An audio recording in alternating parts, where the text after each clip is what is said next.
हिंद दोस्तों, मैं राकेश कुमार आप सभी का एसएसआर क्लासेस 2.0 में स्वागत करता हूं। आज हम एक्सरसाइज 8.1 का क्वेश्चन नंबर 7 को सबसे पहले सॉल्व करेंगे। तो चलिए पहले हम क्वेश्चन को देखते हैं। If cot theta equal to 7/8, यानी कि सॉल्यूशन में पहले यहाँ लिख लेता हूँ। cot थीटा का अगर वैल्यू 7/8 दिया हुआ है तो हमें इवैल्यूट यानी कि सॉल्व करना है इस चीज़ को। 1 plus sine theta under bracket 1 minus sine theta under bracket upon 1 plus cos theta bracket के अंदर में और 1 माइनस कॉस थीटा को। तो यहाँ पे देखिए, सबसे पहले तो हम पंडित बद्री प्रसाद हर हर बोले, इसको हम लिख लेते हैं। अब देखिए यहाँ पे sine theta cos theta tan theta, आप इसको इस तरीके से भी याद कर सकते हैं। पंडित बद्री प्रसाद हरी हरी बोले सोना चांदी तोल, साइन थीटा कॉस थीटा और टैन थीटा। तो टैन थीटा की हम बात करते हैं तो P/B, तो टैन थीटा का P/B होगा तो कॉट थीटा का उसका रेसिप्रोकल हो जाएगा टैन थीटा के रेशियो का, यानी कि B/P। यानी कि यहाँ पे B और P दिया हुआ है। हमें निकालना क्या है? सबसे पहले हाइपोटेनस। हम जानते हैं हाइपोटेनस का फार्मूला जो होता है परपेंडिकुलर का स्क्वायर प्लस बेस का स्क्वायर होता है पाइथागोरस थ्योरम से। तो परपेंडिकुलर का स्क्वायर यानी कि 8 का स्क्वायर प्लस बेस का स्क्वायर यानी कि 7 का स्क्वायर। आप इसे अलग से कर सकते हैं। 64 8 इंटू 8 64, 7 इंटू 7 49, इन दोनों को ऐड कीजिए। देखिए 9 और 4 13 कैरी 1 एंड 6 एंड 4 10 एंड 1 13, यानी कि हाइपोटेनस जो है हमारा यहाँ पे अंडर रूट 13 आ गया। तो चलिए पहले हम साइन थीटा और कॉस थीटा का वैल्यू यहाँ पे साइन थीटा और कॉस थीटा का रेशियो निकाल लें। देखिए साइन थीटा का रेशियो क्या हो जाएगा? Perpendicular upon hypotenuse. परपेंडिकुलर कितना है हमारा? 8, हाइपोटेनस कितना है? Under root 113। कॉस थीटा का रेशियो क्या हो जाएगा? B/H। बेस कितना है यहाँ पे? 7 एंड हाइपोटेनस कितना है? Under root 113। अब इसे हम सॉल्व करते हैं। क्वेश्चन नंबर 7 का पार्ट 1। 1 प्लस साइन थीटा का वैल्यू कितना है? 8/√113। फिर दोबारा हम लिखेंगे 1 माइनस साइन थीटा का वैल्यू 8/√113, ऐसे क्लोज ब्रैकेट कर देंगे। अब देखिए अगेन 1 प्लस कॉस थीटा का वैल्यू हमने कितना निकाला है? 7/√113 ब्रैकेट क्लोज। इसी प्रकार से 1 माइनस कॉस थीटा का वैल्यू कितना है? जो यहाँ हमने लिखा वही दोबारा यहाँ पे अंडर रूट 113 लिख देंगे इस प्रकार से। देखिए अब यहाँ पे हम क्या देख रहे हैं कि ये a plus B A minus B. अब हम जानते हैं अलजेब्रिक आइडेंटिटीज से कि A square minus B square equal to क्या होता है? a प्लस बी और a माइनस बी। यानी कि इसे अगर हम चाहें तो a plus B A minus B को A square minus B square लिख सकते हैं। तो यहाँ पे a मान लीजिए 1 को, b मान लीजिए इसे, सेम यहाँ पे भी। तो हम क्या कर सकते हैं इसे? 1 का स्क्वायर माइनस 8/√113 यानी कि 103 का होल स्क्वायर। सेम इसके डिनोमिनेटर में भी करेंगे हम। a plus B A minus B, इसको a मान लीजिए इसे b मान लीजिए। तो क्या हो जाएगा? 1 का स्क्वायर माइनस 7/√113 का होल स्क्वायर। अगले स्टेप में हम देखेंगे 1 का स्क्वायर यानी कि 1, 8 8 जा 64। अब देखिए अंडर रूट का पावर अगर हम स्क्वायर करते हैं तो अंडर रूट और स्क्वायर कट जाएगा, यानी कि 113 यहाँ पे आएगा। सेम थिंग नीचे में भी 1 का स्क्वायर 1, 7 7 जा 49 और अंडर रूट और स्क्वायर जो है कैंसिल आउट हो जाएगा। तो यहाँ पे हम लिख सकते हैं 113 इस प्रकार से। नेक्स्ट स्टेप में हम क्या करेंगे? डिनोमिनेटर कुछ नहीं है यहाँ पे तो 1 ले लेंगे, यहाँ पे भी डिनोमिनेटर कुछ नहीं है तो 1 ले लेंगे और इसका एलसीएम 1 और 113 का 113 ही होगा। अब देखिए यहाँ से हम आसानी से 1 से अगर 113 को डिवाइड करेंगे तो 113 टाइम में ही डिवाइड होगा। आप जानते हैं एडिशन ऑफ फ्रैक्शन से, तो यहाँ पे लिख दीजिए 113 माइनस 64। सेम थिंग नीचे में भी 113 माइनस 49 अपॉन 113। अगले स्टेप में हम क्या करेंगे, देखिए 13 से 4 गया तो कितना हो गया, 13 से 4 गया तो 9 एंड 10 से 6 गया तो 4 अपॉन 113। नीचे में देखिए 13 से 9 गया तो 4, 10 से 4 गया तो 6 अपॉन 113। इसके अगले स्टेप को हम देखते हैं। इसे हम इस तरीके से भी लिख सकते हैं 49 अपॉन 113 मल्टीप्लाई, ये ऊपर चला जाएगा इस प्रकार से, एंड 64। 113 से 113 कैंसिल आउट, इसे हम लिख सकते हैं 49 अपॉन 64। यही हमारा आंसर आ जाएगा। इसका सेकेंड पार्ट है आपका, second part cot A square theta निकालना है हमें। अब देखिए यहाँ पे तो कॉट थीटा ऑलरेडी दे ही रखा है। कॉट थीटा क्या है, कॉट स्क्वायर थीटा को हम इस प्रकार से भी लिख सकते हैं कॉट थीटा का होल स्क्वायर। अब कॉट थीटा का वैल्यू कितना है, 7/8 का होल स्क्वायर। 7 into 7 49, 8 into 8 64। यही हमारा सॉल्यूशन हो गया, यानी कि आंसर हो गया। देखिए पार्ट 1 का आंसर हमने इस प्रकार से किया।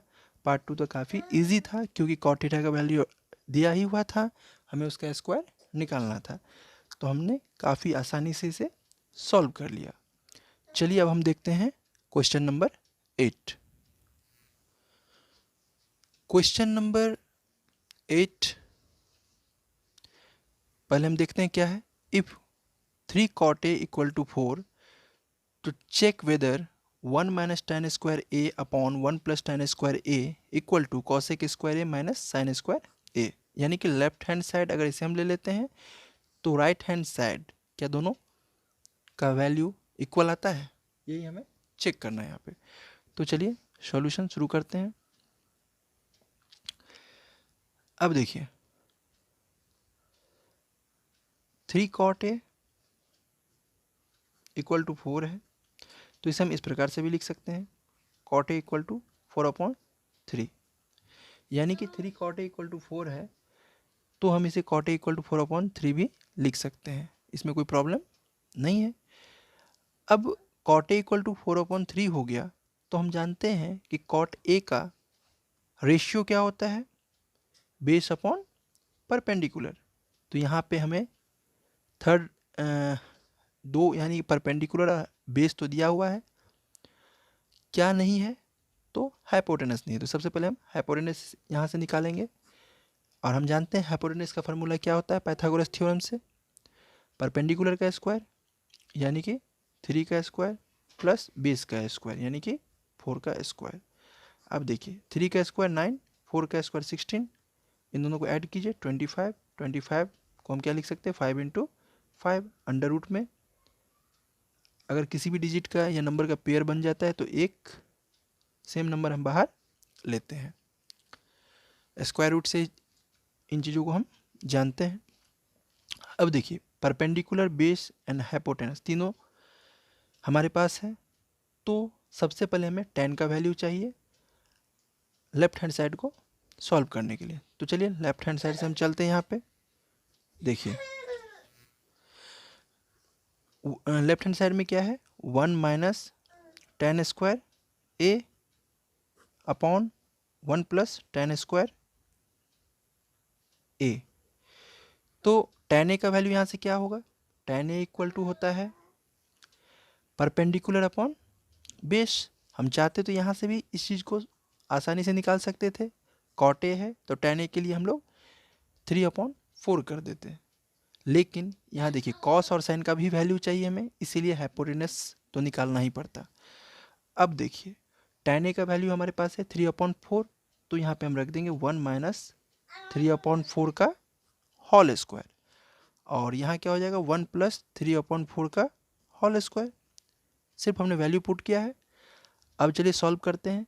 1 माइनस 3 का स्क्वायर 9, 4 का स्क्वायर 16 अपॉन 1 प्लस 3 का स्क्वायर 9, 4 का स्क्वायर 16। यहाँ पे आप इस प्रकार से एलसीएम इसका लीजिए तो कितना हो जाएगा 16 एंड 16 प्लस माइनस 9 अपॉन में सेम यहाँ पे भी 16 प्लस 9 अपॉन 16।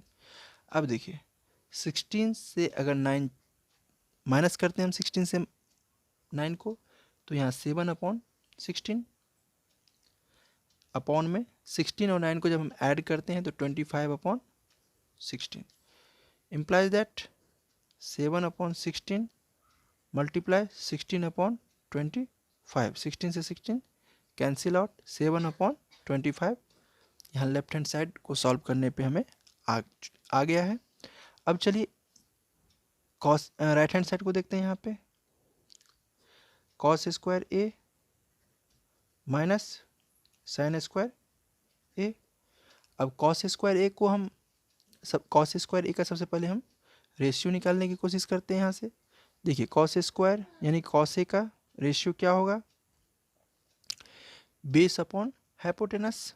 बेस कितना है यहाँ पे 4, हाइपोटेनस कितना है 5 एंड साइन ए का रेशियो क्या हो जाएगा, perpendicular upon hypotenuse, perpendicular 3, hypotenuse 5।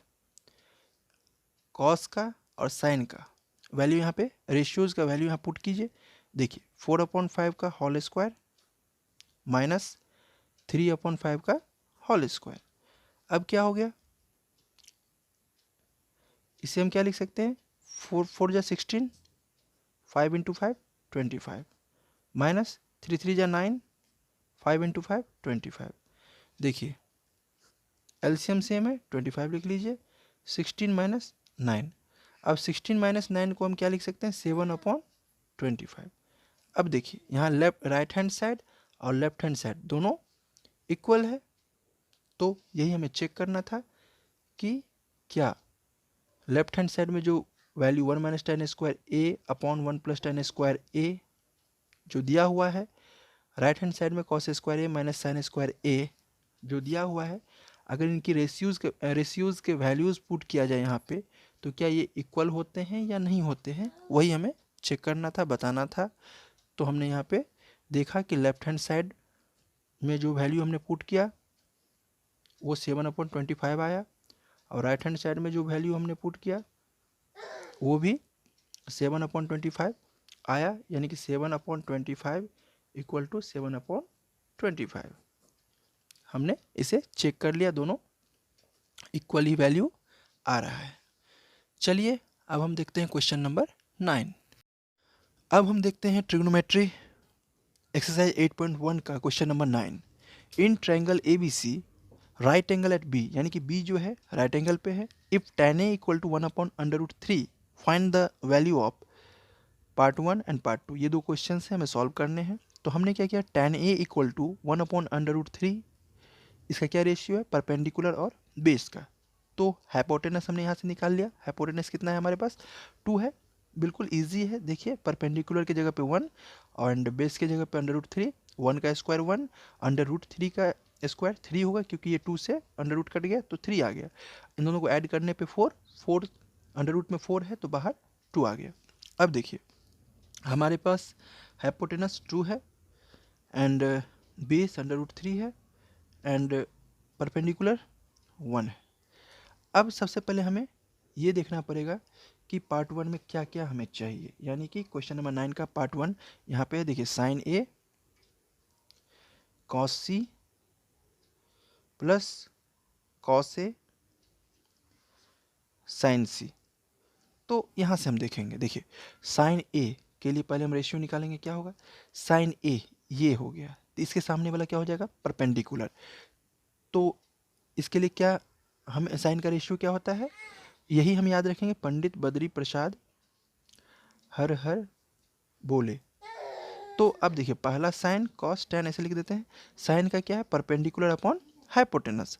तो परपेंडिकुलर यहाँ पे मैंने क्या बताया, जो एंगल लेंगे उसके सामने का जो साइड होगा वही उसका परपेंडिकुलर होगा। तो यहाँ पे परपेंडिकुलर 3 हो जाएगा एंड हाइपोटेनस तो चेंज होता ही नहीं है, ये वही होगा। इसके बाद हमें चाहिए कॉस सी। जब कॉस सी की बात होती है तो आप देखिए कॉस के लिए क्या है, बेस अपॉन हाइपोटेनस। बेस कितना है यहाँ पे, अब कॉस सी है तो इसमें कोई चेंजेस नहीं होगा, परपेंडिकुलर ये, बेस ये, हाइपोटेनस ये। जब एंगल ये हो तो, एंगल जब ये होता है तब चेंज हो जाता है। तो कॉस सी में तो बेस अपॉन हाइपोटेनस, बेस है √3, हाइपोटेनस कितना है 2। इसके बाद देखिए कॉस ए की बात आती है, तो कॉस ए के लिए फिर हमें यहाँ देखना पड़ जाएगा। देखिए कॉस ए एंगल इसकी बात कर रहे हैं, तो ये तो हो गया परपेंडिकुलर, यानी कि बेस ये, हाइपोटेनस ये, यानी कि बेस अपॉन हाइपोटेनस। इसके बाद देखिए साइन सी, साइन सी की बात होती है तो जब एंगल ये हो जाए तो फिर कोई चेंजेस नहीं होती, परपेंडिकुलर ये, हाइपोटेनस ये, बेस ये। अब देखिए साइन सी की अगर हम बात करें तो परपेंडिकुलर अपॉन हाइपोटेनस, यानी कि 1/2। अब इन जो भी हमने रेशियोज यहाँ पे निकाले हैं साइन के, कॉस सी के, sign A, cos C, cos A, sign सी का, यहाँ पुट करना है। चलिए शुरू करते हैं। देखिए साइन ए का वैल्यू क्या है, √3/2, मल्टीप्लाई कर दीजिए यहाँ पे।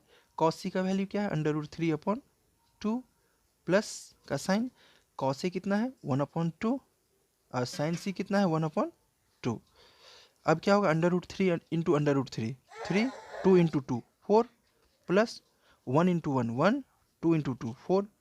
अब देखिए इन दोनों का एलसीएम क्या हो गया 4। अब एलसीएम सेम हो तो ऊपर, एलसीएम अगर दोनों का सेम होता है तो ऊपर जैसे है बिल्कुल वैसे ही हम उतार देते हैं इस प्रकार से। अब 3 + 1 कितना हो गया 4, 4/4 काट दीजिए, इसका आंसर हो गया 1। अगर हम पार्ट 2 की बात करें क्वेश्चन नंबर 9 की, तो पहले हम क्वेश्चन यहाँ पे फिर से यहाँ पे देख लेते हैं क्या क्या ज़रूरत पड़ेगा हमें। तो यहाँ पे देखिए कॉस ए की ज़रूरत पड़ेगी, कॉस सी की ज़रूरत पड़ेगी, माइनस साइन ए की ज़रूरत पड़ेगी और साइन सी की ज़रूरत पड़ती है। तो हम यहाँ से देखेंगे कॉस ए हमारे पास है, कॉस सी भी हमारे पास है, साइन ए हमारे पास है और साइन सी भी हमारे पास है। तो बिल्कुल एक्स्ट्रा कोई भी वर्क करने की ज़रूरत नहीं है हमें यहाँ पे। अब क्वेश्चन नंबर, कॉस ए का वैल्यू क्या है यहाँ पे, देखिए कॉस ए का रेशियो हमारा है 1/2, कॉस सी का कितना है √3/2 माइनस साइन ए कितना है √3/2 एंड साइन सी कितना है 1/2। चलिए अब इसे हम सॉल्व करते हैं, क्या हो जाएगा, √3 तो बिल्कुल ऐसे ही 2 इंटू 2 4 माइनस √3 ऐसे लिखेंगे 2 इंटू 2 4। अब देखिए यहाँ पे डेनोमीटर सेम है, एलसीएम लेंगे 4, आइए √3 माइनस √3, यानी कि √3 से √3 गया तो 0, 0/4 कितना हो जाएगा 0/4 इक्वल टू भी 0, तो इसका वैल्यू हमारे पास 0 आ गया। आज हमने एक्सरसाइज 8.1 के क्वेश्चन नंबर 9 तक सॉल्व कर लिया है। आने वाले वीडियोस में एक्सरसाइज 8.1 के बाकी क्वेश्चन भी सॉल्व करेंगे। अगर आपको ये वीडियो अच्छा लगता है तो इसे लाइक करें, चैनल को सब्सक्राइब करें। तब तक के लिए जय हिंद।